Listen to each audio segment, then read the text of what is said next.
they should be beating. So I think they overdone the celebrations, Arsenal. Okay, there we go. So basically, we went a bit early on Gabby Agbonlahor, but let me just enlighten you on the situation with Gabby Agbonlahor. So he thinks that Arsenal celebrating against Aston Villa for that win was an over celebration. But here's the thing that I think in response to that, Arsenal are chasing top four at the moment, and this is a club that's been labelled Banter FC all season by Jamie O'Hara, by the way. They were bottom of the league at one point. They have a raft of new players that are still bedding in, really. They had the youngest squad in the league. They have the youngest manager in the league as well, with no previous experience on his own. Vinay Venkateshan, who's the CEO of Arsenal, I worked with him last week and asked him about the trajectory of Arsenal, and he said they're ahead of schedule.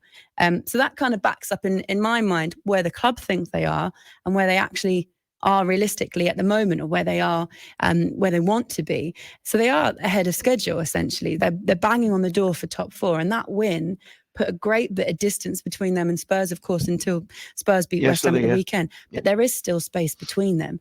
This is a club at the beginning of the season, nobody would have given them a shot at top four. Nobody at all. Everybody writ them off, including myself as an Arsenal fan, and I actually wouldn't accept it for a very long part of the season. I just didn't think that they necessarily had it in them. I thought that the teams around them had strengthened too much, had too much quality and far better resources to allow Arsenal in that way. It's a club and a fan base as well that I think for large swathes of the last 4 or 5 years, maybe even 6 years since we dropped out the Champions League, have been quite divided. And now they look like a club that are much more unified. If you're not allowed to celebrate your wins, however big or however small they are, what's the point in going to football? If you're not allowed... Brilliant words there from Laura Wood, of course, herself an Arsenal fan. I am one of the first people to, as a football fan, I'm a YouTube content creator. I love talking football. I built the Football Terrace from absolutely nothing so that we would bring fans from different clubs together to talk. And sometimes it's serious, sometimes it's banter, sometimes we're ranting, and we love it. But Arsenal need to be given some respect.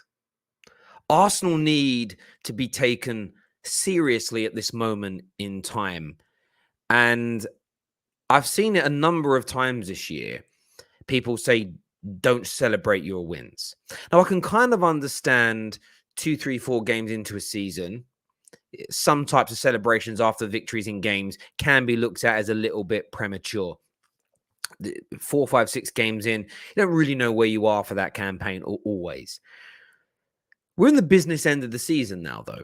So let's just remove anything from September, October, maybe even November. Arsenal are pushing through barriers every single week. I've been saying this for a number of months now on the Terrace about Arsenal, that not celebrating the step change moments is ridiculous. I can't fathom it. Now, firstly, as any Arsenal fan not celebrating, not cheering, not buzzing after that victory at the weekend is either being sort of deliberately negative or down in the dumps, trying to to a degree twist things, trying to kind of twist things into a weird kind of space that doesn't exist. Oh, I was wrong about our progression, so I'm going to still make it a negative. We won, but the negative I can focus on is the over celebrating. Rivals getting triggered by it should also be that it's almost the dog whistle to Arsenal fans that you're on the rise. When Liverpool fans speak of the quad, it triggers a lot of rivals because they know there is a possibility because this team is good enough to do it. When there's talk about Pep Guardiola's Manchester City becoming the greatest ever Premier League team, United fans will get triggered because there is this squad I'm talking about, not overall Premier League success. United fans get triggered because they know with a few more victories and a few more trophies, i.e. a Champions League thrown in and everything else, they're on course for that, at the very least being debatable. Whenever there's an attacking player that joins the Premier League, and they're 3-4 seasons in and they're scoring and assisting and influencing and winning titles, and people start talking about could X eventually go into the GOAT conversation in the Prem. Arsenal fans that know that this player has got a big fan base backing him and the footballing ability and the outputs and the trophies to challenge Thierry Henry's crown, they get triggered by it. So when I see rivals, why are Arsenal celebrating so much? Why would they not? I don't think Arsenal are celebrating, the players on the field of play are celebrating because they believe they've reached the end goal. I think they are celebrating because this group of players are young. This group of players are learning. This group of players are growing in belief week by week. And that belief is growing because they've put their faith in the manager, who has put his faith in the club building a new culture and structure that will be sustainable and will breed winning. And they're starting to see the results. They're starting to get better performances in the big games. They're far more consistent now against teams outside the traditional top six. They're picking up the points. They're winning the must-win games. Away at Villa a year, 2 years ago, in a pivotal game to keep themselves ahead of Man United, to put the pressure on Spurs the following day, Arsenal would have dropped points. And I think most gooners, even the most positives ones, would say, yeah, you know what? I think we would have done. And I have to say now, as a rival, at the beginning of the season, I said Arsenal would improve this year. I truly believe they would improve. I thought 5th place, 6th place, but, you know, in and around that, but an improvement. I looked at the way United had improved their squad. I was a big fan of what they were trying to achieve at Leicester. They'd won their FA Cup. Could they go on to that next level? And Arsenal have surpassed my expectations. Now, that will mean nothing to Arsenal fans because I don't support the club, but they are so much better than I thought they would be. Now, I'm a little bit like Laura Wood.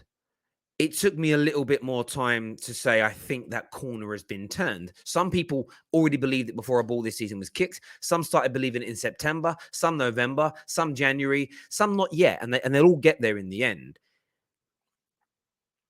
But to discredit Arsenal now, to act like Arsenal have not improved, I just find it to be a little bit nauseating. It's cheap, dead banter. It's bitterness. Now, I can understand if you don't think Arsenal are going to make top 4. I can understand if you still think Tottenham are in the race. I can understand if you still think Man United are in the race. I still understand if you don't believe Arsenal have reached the end goal yet. There's more to come. You're still not convinced whether Arteta is a Premier League title winning manager, a Champions League winning level manager. I understand if you don't think Arsenal's squad is as good as it can be. All these things are fair. But to not recognize the progression, and 2, to have a pop at players and fans celebrating wins. What are you going to football for? And I do believe like social media is, to a degree, kind of created this. There are certain fan bases that are not allowed to celebrate. I see this with my club, Man United, when we win games. I see it with Arsenal more than any other, though. When Arsenal beat a Villa, when Arsenal beat a Wolves, when Arsenal beat a West Ham, it's, yeah, but they're nobodies. They're crap teams. It means nothing. And this is just, we see this with cup competition. You win the League Cup, Mickey Mouse Cup. You win the FA Cup, it's not as big as the Champions League. You win the Champions League, yeah, but look at your draw compared to other teams. We've even got to a position now in football where you can finish in a particular position in the league and people want to call it a fake position. You know what, Terry? You didn't really come second. It's a false second because these 3 teams weren't as good this season as we all expected. What does that mean? So at the start of the season, if PSG, Man City and Liverpool were favourites of the Champions League, but Real Madrid win it, are they the fake winners of the Champions League? Is it a false trophy because the 3 favourites, the 4 favourites, the 5 favourites, however many were in front of them, didn't play to the level we expected? If we all think that Mo Salah is going to be the player of the year, but KDB outperformed him, but because we all thought it was going to be Mo Salah, but KDB outperformed him, is that a fake player of the year award? Because, well, Mo Salah actually didn't hit the heights we expected. Therefore, KDB isn't really deserving of it.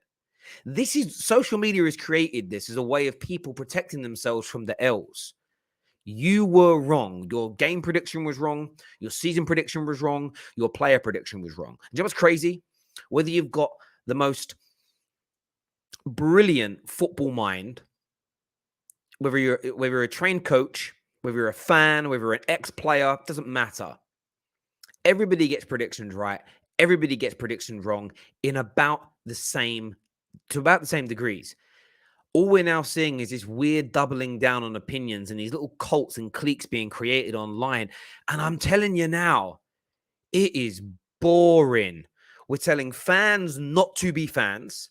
We are continuing to be negative when there's no need to be negative. There's no need to be negative if you're connected to Arsenal right now. Rivals having a pop makes sense. But it's the Arsenal fans that are moaning about it as well, which I find crazy. And it's Wolves fans. We've now seen Gabby Agbonlahor come out, a Villa fan, having a pop at Arsenal for celebrating. After you, man, have been laughing at them for 6-7 years plus. It's an absolute madness to me. Here's a little bit more of what Agbonlahor had to say. On the side, we were talking about Ollie earlier.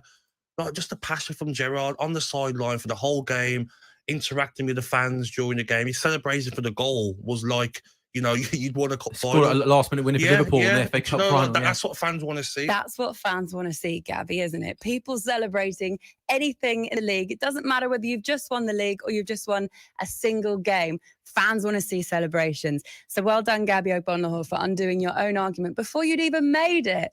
What do you think of that, Ali? Done him. Thank you. I tell you what she's done there. I had to play that part there. Laura Wood is one of the best people out there in this industry right now. And that's the point. People will always pick and choose and hypocrisize themselves. And look, I'm no different. I'm a human being. I'm sure that many of you that have watched my shows for a long, long time, Terry, you said this once and you changed your mind there. I will tend to always admit when I've got something wrong or change my mind, mainly because I don't want to be absolutely destroyed as Woods just did there to Gabby. She's absolutely ruined him. That man won't be able to show his face for a while after that. The bitterness is there. Now I can be bitter about Arsenal and say, oh, you know what? You're only in fourth because we had a bad year and this went wrong and that went wrong. I could be like a lot of fans at other clubs. Oh, but you're only there because we had this player injured and if this player would have been fit all year and if we'd have sold this guy or if we'd have signed this person, drop it. Drop the cheap, dead excuses, the dead banter, and just accept that Arsenal are on the way up. Their progression is good. And your team's in the mud. It's as simple and as straightforward as that. Take it on the chin. There is no such thing as embarrassing celebrations after a victory in an important game. And don't get this twisted. This was a massive, huge game this weekend for Arsenal. Maybe not in terms of Premier League tradition, Villa versus Arsenal. It doesn't have that ring to it of a United Arsenal, a Chelsea versus Arsenal, a Liverpool Man United game. It isn't of that scale. But in terms of they lost that game, there'd have been a point only in front of Man United with a game in hand, and the game in hand is away at Chelsea. Suddenly the door for Man United is opened. And in fact, if they lost and Spurs would have won, the situation would be even more precarious.